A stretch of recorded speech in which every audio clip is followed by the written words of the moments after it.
Hello guys, how are you? Hope all of you are fine, safe and secure, staying at your home. हम बात कर रहे थे हमारे इस मजेदार क्लास की जिसका नाम था सीए फाउंडेशन की अकाउंट्स की क्लास, और आप देख रहे हैं भाविशा इंस्टीट्यूट का यूट्यूब चैनल। चलिए हम स्टार्ट करते हैं इस नेक्स्ट क्लास को।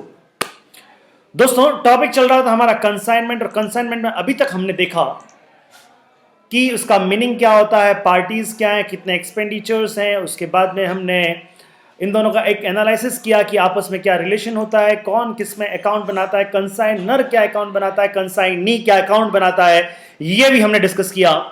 दोस्तों, यहां पे एक बात मैं कह दूं कि कंसाइनर अपनी बुक्स में 2-3 अकाउंट और बनाता है, वो मैं जब क्वेश्चन हम करेंगे तब वो सारी बातें डिस्कस करेंगे।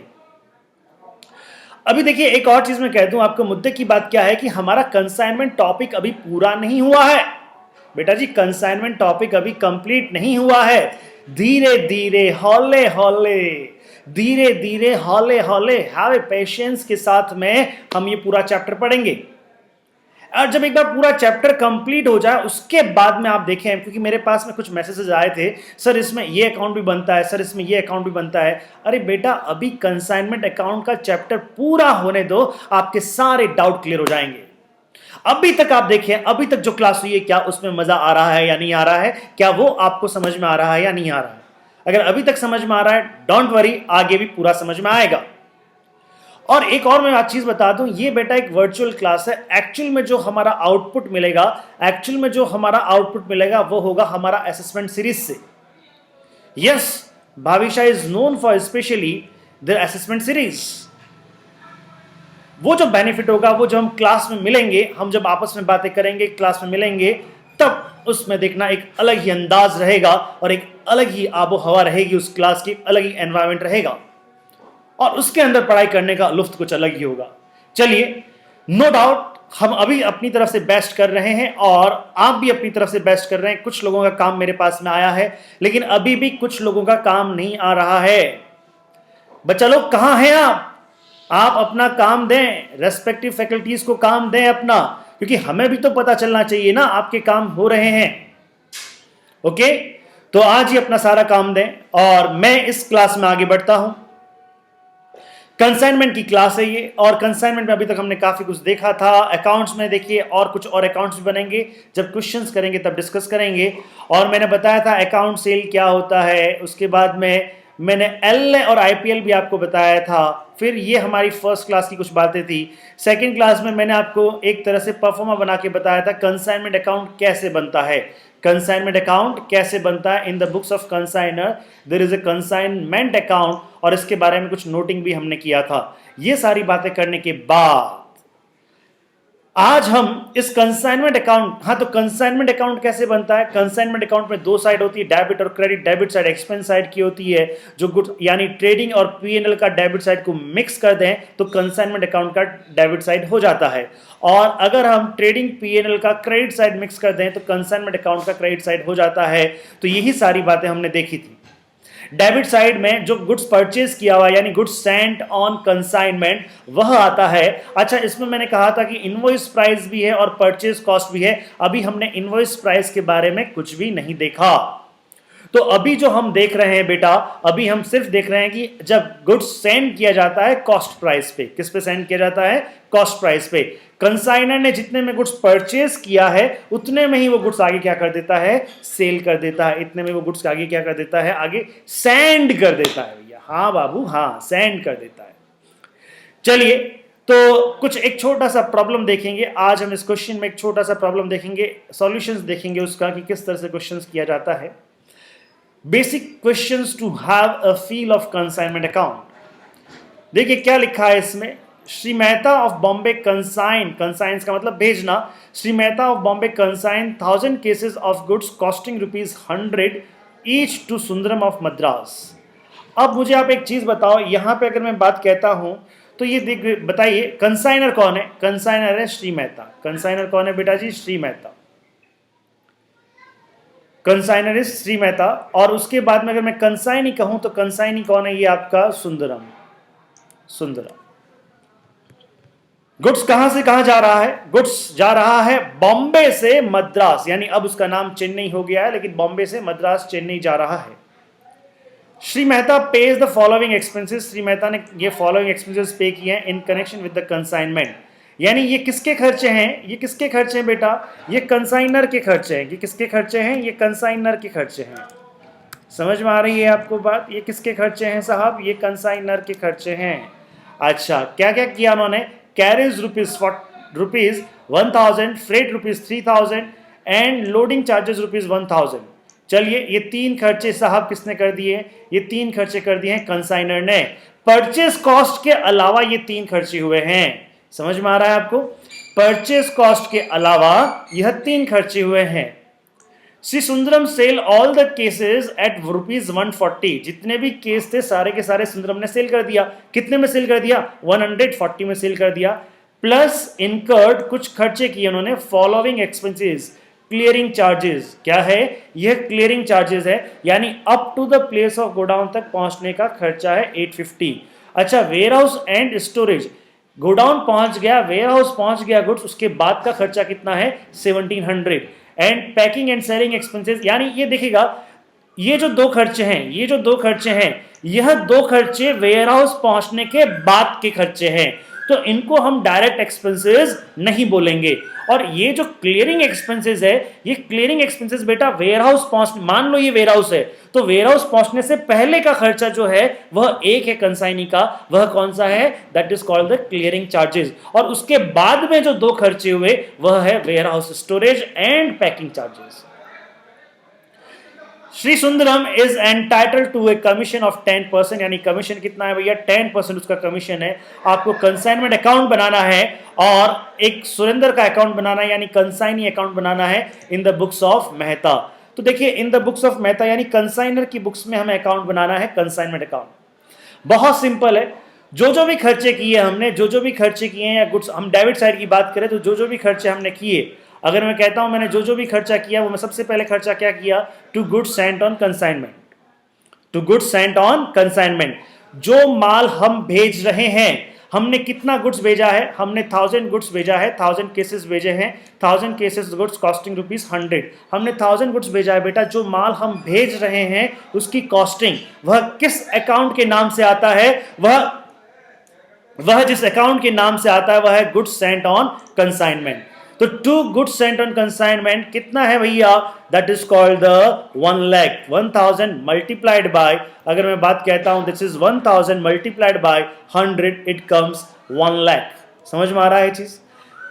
अच्छा, अब इसमें क्या क्या आएगा डेबिट साइड में? जो भी एक्सपेंसेस कंसाइनर ने और कंसाइनी ने किए हैं, तो जो एक्सपेंसेस कंसाइनर करता है वह किस नाम से आता है? वह कैश के नाम से आता है। एंट्री क्या होती है? एंट्री होती है consignment account debit to cash, consignment account debit to cash. तो ये एंट्री हो गई आपकी, टू कैश के नाम से एक्सपेंस आ गए आपके ना। टू कैश के नाम से एक्सपेंस आ गया। अब क्या क्या एक्सपेंस पे किया इन्होंने? ये देखिए, कैरेज पे किया इन्होंने। अच्छा साहब, कैरेज कितना पे किया इन्होंने? दैट इज 1000 पे किया। दूसरा कौन सा एक्सपेंस था? फ्रेट। फ्रेट कितना पे किया? 3000। और लोडिंग चार्जेस कितना पे किया उन्होंने? 1000। तो 3 और 1 4 और 1 5, टोटल कितना खर्चा होता है आपका? 5000 expenses paid by the consignor. Expenses paid by the consignor. Hope you understood. अब देखिए, अब कुछ खर्चे किसने पे किए होंगे? कुछ खर्चे कंसाइनी ने पे किए होंगे। तो एक चीज बताओ, ये किसकी बुक्स में हो रहा है? यह कंसाइनर की बुक्स में हो रहा है। तो क्या कंसाइनर ने अभी अपनी पॉकेट से पैसे निकाल के दिए हैं क्या? नहीं। तो अपनी पॉकेट से अभी उसके पास से कैश नहीं जा रहा, तो अभी कैश को क्रेडिट करने की आवश्यकता नहीं है। तो ये किसको पेमेंट करना है? मुझे बताइए, अगर मैं कंसाइनर के नजरिए से देखूं, मैं मेहता जी के नजरिए से देखूं, तो मेहता जी के लिए ये खर्चे किसने पे किए? सुंदरम साहब ने पे किए। तो सुंदरम साहब ने जो भी खर्चे पे किए हैं, वह सारे खर्चे वापस किससे रिकवर होंगे? मेहता जी से रिकवर होंगे। तो मेहता जी को पेमेंट करना है, मेहता जी को पेमेंट करना है। किसको पेमेंट करना है? सुंदरम साहब को पेमेंट करना है। तो मेहता जी के लिए इस केस में सुंदरम साहब क्या हो गए? लायबिलिटी हो गए। अब खर्चा है, मेहता जी के लिए तो क्या है, ये खर्चा है। खर्चा कोई भी कंसाइनमेंट अकाउंट से रिलेटेड कोई भी खर्चा हो, हमें कौन से अकाउंट को डेबिट करना है, कंसाइनमेंट अकाउंट को डेबिट करना है। तो कंसाइनमेंट अकाउंट को मैं एंट्री बता रहा हूं, कंसाइनमेंट अकाउंट को हमने डेबिट कर दिया। अब ये खर्चा मुझे किसको पे करना है, सुंदरम को पे करना है। तो सुंदरम को पे करना है, तो ये मेरे लिए क्या है, लायबिलिटी है, और लायबिलिटी का बैलेंस क्या होता है, क्रेडिट होता है। तो इसको क्या करेंगे, क्रेडिट करेंगे। तो अपनी एंट्री क्या हो जाएगी, consignment account debit to Sundaram account, और कंसाइनमेंट अकाउंट के डेबिट साइड में क्या आ जाएगा, to Sundaram account, expenses paid by consignee, expenses paid by consignee. अब जो जो भी एक्सपेंसेस पे किए हैं वो सारे सारे एक्सपेंसेस यहाँ पे आ जाएंगे, clearing charges, warehouses, storage, packing, selling, और ये टोटल एक्सपेंसेस कितना पे किया उन्होंने, दैट इज 3150, 3150। अच्छा दोस्त, अब मैं अगर बात कहूं तो यहां पे सुंदरम साहब को कमीशन भी दिया जाएगा, तो वो भी सुंदरम के नाम से ही आएगा। हाँ, हम चाहते तो ऊपर उसके साथ में लिख सकते थे, लेकिन हमने अलग से एंट्री कर दी टू सुंदरम, और कमीशन कितना है आपका, 10% है। तो 10% देखिए, 10% है, तो 10% देखें तो 10% कितना आता है आपका, 1000 केसेस थे और एक केस को कितने में सेल आउट किया, 1000 केसेस थे और एक केस को आपने सेल आउट किया 140 में। तो 1000 into 140, how much it amount? It amount that's 1,40,000, और 1,40,000 का 10% कितना होता है मेरे दोस्त, 1,40,000 का 10% है 14,000। गाइस, हो सकता है कुछ और बातें, आवाजें आपको आ रही हो, क्योंकि सामने किचन चल रहा है, गरीबों के लिए किचन चल रहा है, तो वहां से आवाजें आ रही है। लाइट भी नहीं है अभी, तो उसके बगैर मैं रिकॉर्डिंग कर रहा हूँ, ये लैपटॉप पे मैं रिकॉर्डिंग कर रहा हूँ, तो माइक भी थोड़ा सा डिस्टर्बेंस आ सकता है। चलिए, आपको ये समझ में आया, हाँ जी, समझ में आया ये आपको। चलिए साहब, तो अब यहाँ पे ये हमारा डेबिट साइड कंप्लीट हुआ। क्रेडिट साइड में देखते हैं, क्रेडिट साइड में क्या आएगा, सेल्स आएगा। ये सेल्स किससे आएगा, यह सेल्स मुझे किससे लेना, यह सेल्स किसने किया, सुंदरम साहब ने किया। तो अब आप मुझे बताइए, सुंदरम साहब ने मुझे ये सेल किया है, तो मेहता जी को ये पैसा सुंदरम से लेना है या देना है, सिर्फ सेल्स की एक एक बात करें, एक एक हर एक पॉइंट की अलग बात करें। मेहता जी को जो सुंदरम साहब ने सेल किया है, उनसे ये पैसा लेना है या देना है, लेना है। तो फ्यूचर में किसी से पैसा लेना है, वह हमारे लिए क्या होता है, एसेट्स होता है। वह हमारे लिए क्या होता है, एसेट्स होता है। और एसेट्स का बैलेंस क्या होता है, एसेट्स का बैलेंस होता है बेटा डेबिट। तो इस सेल्स के लिए मेहता जी की बुक्स में सुंदरम साहब क्या है, एसेट्स हैं। तो जनरल एंट्री में हम क्या करेंगे, सुंदरम अकाउंट डेबिट। अच्छा, चूंकि ये सेल है, ये सेल कंसाइनमेंट के लिए क्या है, ये सेल इस कंसाइनमेंट प्रोसेस के लिए क्या है, कंसाइनमेंट के लिए क्या है, इनकम है। तो अगर एक्सपेंस होता तो हम कंसाइनमेंट को डेबिट करते, और इनकम है तो कंसाइनमेंट को क्या कर देंगे, क्रेडिट कर देंगे। तो हमारी एंट्री क्या बन गई, Sundaram account debit to consignment, और ये कंसाइनमेंट अकाउंट में क्या आ जाएगा, बाय सुंदरम। कितने का सेल है, 1,40,000 का सेल है। तो 1,40,000 का ये सेल है, और उसमें से ये सारे खर्चे हम सब लेस कर देंगे। तो उसके बाद में जो प्रॉफिट आता है, this profit is called profit on the consignment. The two profit and loss on consignment, ये है आपका balancing figure. Hope you understood. 17,850 का आपका प्रॉफिट आ गया, और इस तरह इसकी टोटल आती है 1,40,000। आपको ये समझ में आ गया होगा। ये बहुत एक बेसिक क्वेश्चन मैंने आपको दिया है, एक स्टार्टिंग मैंने आपको दी है कि किस तरह से कंसाइनमेंट अकाउंट बनता है। इसमें भी बहुत से एडजस्टमेंट बाकी है मेरे दोस्त। यस, तो देखिए, आपको इस समझ में आ गया होगा। अब सुंदरम अकाउंट की बात करें, सुंदरम अकाउंट बेटा क्या होगा, सिंपल सी बात है। अगर मैं सुंदरम अकाउंट की बात करता हूं तो वही सुंदरम अकाउंट मेरा डेबिट क्रेडिट। सुंदरम अकाउंट को मैंने बात कहें तो सुंदरम अकाउंट चलिए आप खुद बनाइए, ये आपका होमवर्क। सुंदरम अकाउंट आप खुद बनाइएगा घर पे, जितना समझ में आता है उतना प्रिपेयर करें। सुंदरम अकाउंट आप खुद घर से कीजिएगा, इट्स योर होमवर्क। चलिए साहब, आज अब हम वापस, ये कंसाइनमेंट अकाउंट हमने देख ही लिया था, ये इसका हमने क्वेश्चन किया। होप सो आपको यहां तक बात समझ में आई होगी, होप सो आपको यहां तक बात समझ में आई होगी। हेलो फ्रेंड्स, अब मैं आपके सामने लेके आया हूं नेक्स्ट पॉइंट आज की क्लास का, दैट इज कमीशन। अब देखिए, कमीशन के बारे में आपने डिस्कस किया था, हमने थोड़ा बहुत कमीशन के बारे में डिस्कस किया था कि कमीशन क्या होता है। कमीशन कंसाइनी की इनकम होती है, और कंसाइनी कमीशन के लिए काम करता है, कंसाइनर के गुड्स को क्या करता है, सेल करता है। तो जो हमने अभी तक जो बात की थी वो हमारा कंसाइन जो कमीशन है उसको हम कहते हैं ऑर्डिनरी कमीशन, नॉर्मल कमीशन। ये कमीशन क्यों दिया जाता है? क्योंकि कंसाइनी अपनी सर्विस दे रहा है कंसाइनर को, बिकॉज कंसाइनी अपनी सेलिंग सर्विस दे रहा है कंसाइनर को, और इस सर्विस के बदले में कंसाइनी का जो रेम्यूनरेशन होता है वह कंसाइनर पे करता है कमीशन के रूप में। So this is one kind of remuneration of the consignee for the agency services rendered by him. By him का मतलब consignee के द्वारा जो agency services, जो selling services दी जा रही है, and sold the goods of the consigner. समझ में आ गया? अच्छा, यह एक हमेशा क्या होता है? फिक्स परसेंटेज में होता है। यह हमेशा क्या होता है? फिक्स परसेंटेज में होता है। जनरली फिक्स परसेंटेज में होता है, कभी कभी पर यूनिट पर दे सकते हैं कि हाँ आपने 1 यूनिट सेल किया तो हम आपको 10 रुपया कमीशन देंगे, अगर आपने 1 यूनिट सेल किया तो हम आपको 7 रुपया कमीशन देंगे। अगर इस तरह का कमीशन भी होता है वो भी हो सकता है, लेकिन जनरली हम क्या करेंगे? It is computed at a fix percentage of total sales. अब टोटल सेल्स जितना भी किया है, चाहे आपने कैश में सेल्स किया है चाहे क्रेडिट में सेल्स किया है, उस टोटल सेल्स का एक फिक्स परसेंटेज का पार्ट इस तरह से कैलकुलेशन होता है कमीशन का। समझ में आ गई बात? This is your normal commission, this is your normal commission.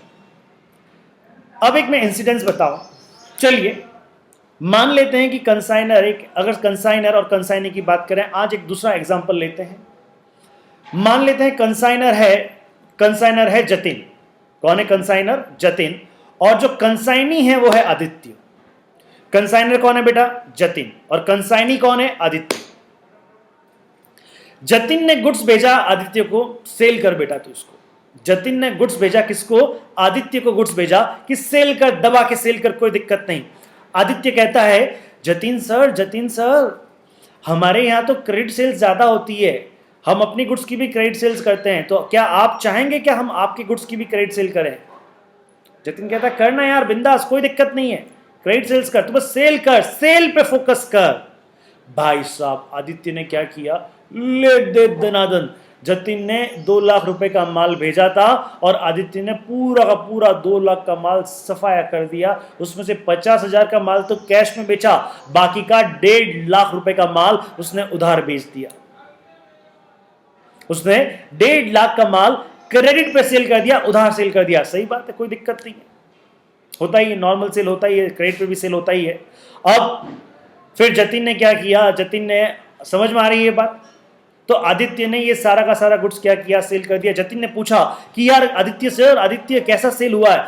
Aditya बोला अरे मैंने पूरा सेल कर दिया, don't worry, I have sold entire goods, either some part in the cash and some part in on credit. Jatin बड़ा खुश हुआ। जतिन ने कहा चलो पेमेंट लाइए। अरे सर पेमेंट अभी आगे से आने तो दीजिए। कंसाइनर ने कहा कि पेमेंट लाइए, तो कंसाइनी ने कहा कि पेमेंट आगे से आने तो दीजिए। जब आगे से पेमेंट आएगा, जिनको मैंने उधार माल बेचा है उन डेटर्स से पेमेंट आएगा, तो फिर तभी तो आपको दिया जाएगा। जतिन ने कहा ठीक है।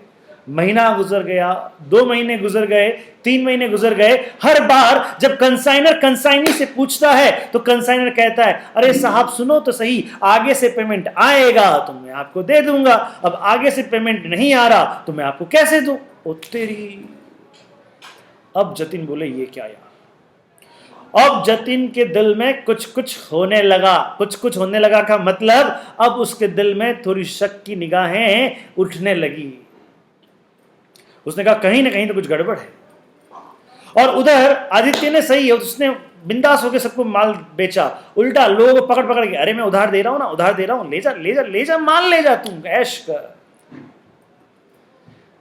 अब मुझे एक चीज बताइए, मान लेते हैं कि उस 1.5 लाख में से 50,000 का ही कलेक्शन हुआ, 50,000 का कैश सेल्स, 50,000 का कलेक्शन, बाकी का 1 लाख रुपया डूब गया।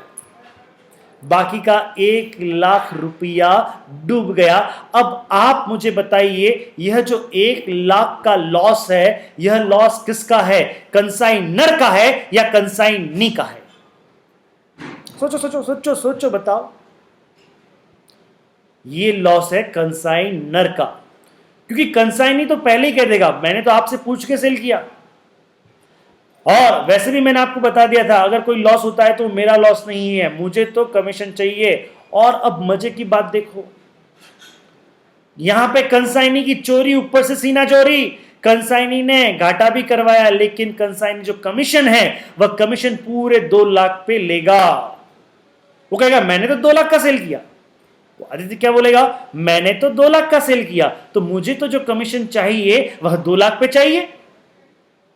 अब कंसाइनर को याद रहे, यहां पे कंसाइनर को 2 लाख पे कमीशन भी देना होगा और 1 लाख का लॉस भी बियर करना होगा। ओ तेरी, अब क्या हुआ, ये सारा मामला सेटल्ड हुआ। नेक्स्ट मंथ वापस आदित्य ने फोन कर दिया जतिन को, कंसाइनी ने फोन कर दिया कंसाइनर को, अरे भाई साहब माल भेजो ना, नहीं बेचना है क्या इस मार्केट में, अरे माल भेजिए। अब जतिन भी क्या है, जो कंसाइनर है, कंसाइनर भी क्या है बेटा, वो नए मार्केट को छोड़ना नहीं चाहता। लेकिन अब वो क्या कहेगा, वो कहेगा कि भैया आप उधार माल बेचते हो, यानी कंसाइनर अब कंसाइनी को कह रहा है, कंसाइनर अब कंसाइनी को कह रहा है कि अगर आप उधार माल सेल करते हो, अगर आप उधार माल सेल कर रहे हो, तो उसका कलेक्शन भी आप ही को करना होगा, उसका कलेक्शन भी आप ही को करना होगा। तो कंसाइनर कहता है कि उसका कलेक्शन, यानी कि जो डेटर्स का कलेक्शन है वो आपको ही करना होगा। अगर आपने कलेक्शन नहीं किया तो फिर उसका लॉस आपको बियर करना पड़ेगा। समझ में आ रही है बात? तो क्या कंसाइनी मान जाएगा क्या? बताओ कंसाइनी मान जाएगा क्या? अरे बातें कर रहे हैं यार नॉर्मल। नहीं, कंसाइनी नहीं मानेगा। फिर कंसाइनर उसको लालच देता है कि चलिए मैं आपको 5%, पहले 10% कमीशन था, मैं आपको 5% कमीशन एक्स्ट्रा दूंगा, मैं आपको 5% कमीशन एक्स्ट्रा दूंगा, और आप अब क्या कीजिएगा, ये एक्स्ट्रा कमीशन आप ले लीजिएगा, लेकिन डेटर्स का जो भी कलेक्शन है वह अब आपके जुम्मे। अगर कोई डेटर से कलेक्शन नहीं होता है, it's your responsibility. Now consignor is saying to consignee that I am giving you the additional commission because of I want to secure the collection of debtors. Now after giving such additional commission, if there is any bad debts, if there is any uncollected amount from debtors, this will be beared by consignee only. अब वो loss मेरा नहीं होगा, वह loss किसको beer करना पड़ेगा, वह लॉस कंसाइनी को बियर करना पड़ेगा। होप यू अंडरस्टूड, समझ में आता है? तो कंसाइनी मान गया, चलो ठीक है। कंसाइनी भी क्या सोचता है, और यार कुछ एक्स्ट्रा आ रहा है ना, कुछ एक्स्ट्रा आ रहा है तो हम कुछ एक्स्ट्रा एफर्ट करेंगे, हम हर किसी को माल नहीं बेचेंगे। इस तरह कंसाइनी अपने अंदर एक स्ट्रेटेजी बनाता है, और ये एक्सेप्टेंस हो जाता है कि कंसाइनर कंसाइनी को कुछ एक्स्ट्रा कमीशन देगा, और उसके बदले में कंसाइनी क्या करेगा, उसके बदले में कंसाइनी डेटर्स से कलेक्शन का काम करेगा। अब अगर सपोज करो पहले वाली सिचुएशन अब वापस लेके आए, अब अगर 1 लाख का लॉस होता तो वो कौन बियर करता, वह कंसाइनी बियर करता। तो ऐसे कमीशन को हम कहते हैं डेल क्रेडर कमीशन। ऐसे कमीशन को क्या कहते हैं भाई, del credere commission. To increase the sales and to ensure the debtors collection, consignor provides an additional commission to known as del credere commission. समझ में आता है? अब ये जो 5% का जो कमीशन है ना, ये डेल क्रेडर कमीशन। अब मजे की बात किया, नॉर्मल कमीशन कितना है 10%, डेल क्रेडर कमीशन कितना है 5%। This 5% is in addition of that 10%। तो ये जो डेल क्रेडर कमीशन है, ये जो डेल क्रेडर कमीशन है, ये जो डेल क्रेडर कमीशन है ना बेटा, यह डेल क्रेडर कमीशन इस नॉर्मल कमीशन के अलावा है। यानी अगर ये सपोज करो 10% है, ये सपोज करो कितना परसेंट है आपका 10% है, तो बेटा ये 10% तो मिलेगा ही मिलेगा। इसके साथ में ये जो 5% है, ये 5% भी मिलेगा। तो अब कमीशन का टोटल रेट कितना हो गया, अब कमीशन का टोटल रेट हो गया 10 + 5, कितना रेट हो गया भैया, ये टोटल रेट हो गया 15%। कमीशन का टोटल रेट कितना हो गया 15%।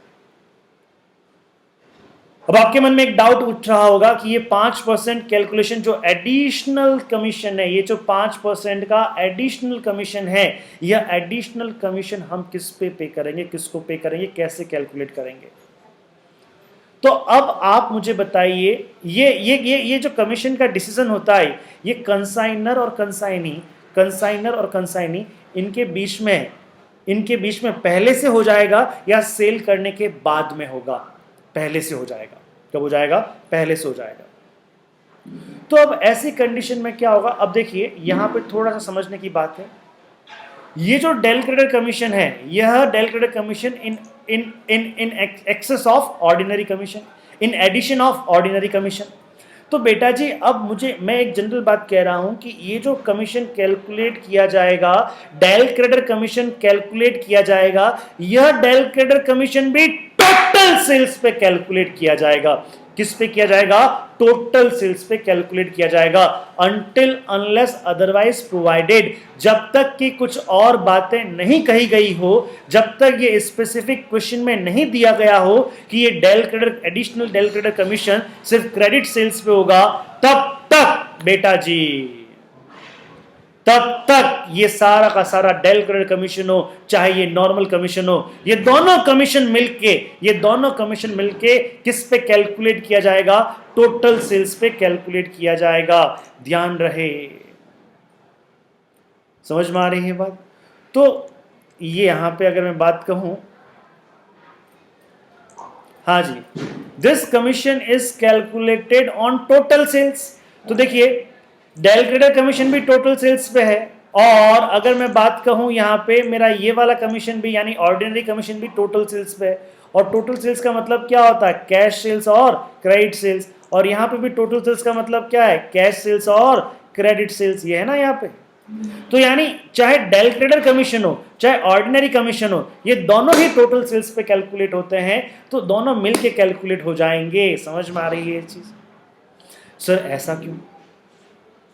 बेटा अभी आपको सिर्फ ये समझना है कि ये दोनों ही इस पे कैलकुलेट होंगे। समझ में आ रही है बात? ऐसा क्यों की बात हम बाद में डिस्कस करेंगे, डोंट वरी। अच्छा साहब, अब यहां पे अगर मैं बात कहता हूं डेल क्रेडिट कमीशन जब दिया जाता है, तो अब अगर कोई बैड डेब्ट्स होगा, तो उस बैड डेब्ट्स की रिस्क कौन बियर करेगा? उस बैड डेब्ट्स की रिस्क बियर करेगा कौन? Consignee. When del credit commission is paid, the consignee bears the risk of bad debts। समझ में आ रहा है? चलिए समझ में आ गया। तो ये आपको समझ में आ गया। अब समझे, देखिए एक और चीज मैं आपको बताऊं। मान लो यहां पे एक चीज कहता हूं कि मान लो कंसाइनर गुड सेंड करता है, कंसाइनर गुड सेंड करता है और उसका रेट वो कहता है वो 150 रुपए में वो पेमेंट लेके आता है। हाँ जी, थोड़ा सोचें। कंसाइनर जो कंसाइनी को गुड सेंड करता है तो उसकी कॉस्ट कितनी आती है? उसकी कॉस्ट आती है साहब 150 रुपए। और वह कंसाइनी को कहता है कि आप इस गुड्स को सेल करें, कितने में सेल करें? 200 में सेल कर दें। समझ में आ गई बात? तो कॉस्ट प्राइस कितनी है? 50, सेल प्राइस कितना है? 200। अब कंसाइनी भी पहुंचवान आदमी है, वह कंसाइनी क्या कहता है कि अगर मैं इसको सेल करता हूं, अगर मैं इसको 220 में सेल करूं तो बताओ कितना कमीशन दिया जाएगा? 220 में अगर मैं सेल करता हूं तो कितना कमीशन दिया जाएगा? तो अब समझें, तो ये कंसाइनर क्या कहता है? अब नॉर्मल कमीशन का रेट मान लेता हूं 10%। नॉर्मल कमीशन का रेट कितना है? 10% है। नॉर्मल कमीशन का रेट हम यहां पे मान लेते हैं 10%। नॉर्मल कमीशन का रेट कितना है? 10% है। हाँ जी, अगर मैं यहाँ पे नॉर्मल कमीशन का रेट मैं आपके सामने रखूं और वो कितना है, that is called the 10%। Normal commission का रेट 10% है। तो सुनिए, कंसाइनी क्या कहता है कि अगर मैं इसको सेल करता हूं और मैं एक्चुअल में सेल, आपने तो कहा 200 में सेल कर दो, और अगर मैं एक्चुअल में सेल करता हूं यहाँ पे कितने में? 220 में, तो बताओ आप मुझे क्या दोगे? तो क्या कहता है? तो समझिएगा कंसाइनर क्या कहता है? तो तुमने 220 में सेल किया है तो 220 पे नॉर्मल कमीशन ले लेना। 220 पे जो नॉर्मल कमीशन होता है किस रेट से होता है? नॉर्मल कमीशन ले लेना। और वो नॉर्मल कमीशन कितना है आपका? 10%। नॉर्मल कमीशन कितना है आपका? 10% ले लेना आप। कंसाइनी हंसता है, वो कहता है अच्छा मैं 200 में सेल करता हूं तो भी क्या है? नॉर्मल कमीशन है। और 220 में मैं सेल करता हूं, इसके लिए मुझे एक्स्ट्रा मेहनत करनी पड़ेगी, तो इसके लिए भी नॉर्मल कमीशन है। तो फिर मैं क्यों एक्स्ट्रा सेल करूंगा? तो ठीक है, मैं 200 में बेचूंगा, कोई दिक्कत नहीं है। ओह, अब कंसाइनर कहता अरे रुक यार, रुक रुक रुक, तू गुस्सा क्यों हो रहा? समझ, 220 तेरी सेल हुई, इस 220 में मैं तेरे को नॉर्मल कमीशन दूंगा। नो डोंट वरी, इस 220 पे तो मैं तेरे को नॉर्मल कमीशन दूंगा। अब तूने क्या किया एडिशनल, तूने क्या किया, अगर मैं बात कहूं तूने एडिशनल सेल कितना किया, समझना please try to understand. Additional sale का मतलब क्या होता है? एडिशनल सेल का मतलब क्या होता है? तूने एडिशनल सेल कितना किया? एडिशनल सेल का मतलब तूने over and above the normal selling price कितना एक्स्ट्रा सेल्स तू लेके आया। तो देखिए नॉर्मल सेलिंग प्राइस कितनी है यहां पे 200, नॉर्मल सेलिंग प्राइस कितनी है 200, वो एक्चुअल में बेच कितना रहा है 220 पे, तो एडिशनल सेल्स कितना हो रहा है 20 हो रहा है। बात समझिएगा, टोटल सेल्स कितना हुआ? टोटल सेल्स हुआ आपका 220, टोटल सेल्स कितना हुआ 220, और इस 220 के अंदर, इस 220 के अंदर कितना एक्स्ट्रा सेल इंक्लूडेड है? दैट इज 20, कि 20 तो आपका क्या है नॉर्मल सेल प्राइस है, और आपने एक्स्ट्रा सेलिंग कितना लिया, चार्ज किया 20 रुपीज। तो कंसाइनी का स्मार्ट गेम, कंसाइनी ने जो स्मार्ट गेम खेला उसकी वजह से उसका एडिशनल रेम्युनरेशन, सॉरी उसकी वजह से एडिशनल सेल्स कितना होगा कंसाइनर का 20। समझ में आया ये चीज? समझ में आया? तो देखो समझो, पहला पॉइंट, टोटल सेल्स कितना है 220, तो जितना भी टोटल सेल्स है उस पे नॉर्मल कमीशन मिलेगा, बिल्कुल मिलेगा साहब, 10% से मिलेगा। तो 220 पे 10% के हिसाब से नॉर्मल कमीशन मिल जाएगा, जो कि कितना होगा आपका 22। आ रहा है, समझ में आ रहा है? अच्छा, अब इसने क्या बोला था? अब इसने ये बोला कि यार अगर तू एडिशनल सेल्स करता है, एडिशनल सेल्स का मतलब क्या हो गया? एडिशनल सेल्स अगर तू करता है यानी कि over and above normal sale price, तू जितना एक्स्ट्रा सेल इंक्रीज करेगा, जितना एक्स्ट्रा सेल अर्न करेगा, एक्स्ट्रा सेल कितना हो गया आपका? एक्स्ट्रा सेल हो गया बेटा आपका 20। कितना हो गया आपका एक्स्ट्रा सेल? 20। समझ में आया चीज? तो इस पे क्या मिलेगा आपको? इस पे मैं तेरे को, इस एडिशनल सेल्स पे मैं तेरे को एडिशनल कमीशन दूंगा, मैं तेरे को एडिशनल कमीशन दूंगा, और वह कमीशन मैं तेरे को 5% के हिसाब से दे दूंगा। समझ में आ रहा है कि एडिशनल सेल्स पे एडिशनल कमीशन दिया जाएगा किस हिसाब से? 5% के हिसाब से। तो यह 5% सिर्फ और सिर्फ किस पोर्शन पे निकलेगा? इस 20 रुपए वाले पोर्शन पे निकलेगा। तो अगर 20, समझ में आ रही बात? तो 20 5, हाँ जी, तो कितना हो गया? ये 1 रुपया इसका कमीशन हो गया। 22 रुपया तो जो टोटल सेल्स थी उस पे नॉर्मल कमीशन, और 1 रुपया एडिशनल कमीशन। एडिशनल कमीशन का मतलब क्या हो गया? इसने sale over and above the normal sales, इसने ओवर सेल करा है, उसी सेल्स को ओवर में कन्वर्ट कर दिया, ओवर राइडिंग कर दिया, सेल प्राइस को भी ओवर राइड कर दिया, नॉर्मल सेल प्राइस को भी ओवर राइड कर दिया, और एक्स्ट्रा सेल जनरेट कर दिया। तो उस एक्स्ट्रा सेल के लिए नॉर्मल कमीशन तो मिलेगा ही मिलेगा, साथ ही साथ में एडिशनल कमीशन भी मिलेगा। तो अगर आपको बात समझ में आई हो तो ये जो 20 है, ये 20 इस 220 में, इस 220 में शामिल है, तो इसमें नॉर्मल तो मिल ही रहा है, और इस 20 पे एडिशनल भी मिल रहा है। तो टोटल कमीशन कितना हो गया इसका? तो total commission is 23 rupees commission हो गया। तो ये जो 1 रुपीज है, इस 1 रुपीज के कमीशन को, इस कमीशन को हम बोलते हैं ओवरराइडिंग कमीशन। क्या बोलते हैं? Overriding commission. So what is this? It is an extra commission paid by consignor to promote sales at a higher price than specified, यानी specified या than specified कह सकते हो, या than normal selling price कह सकते हो।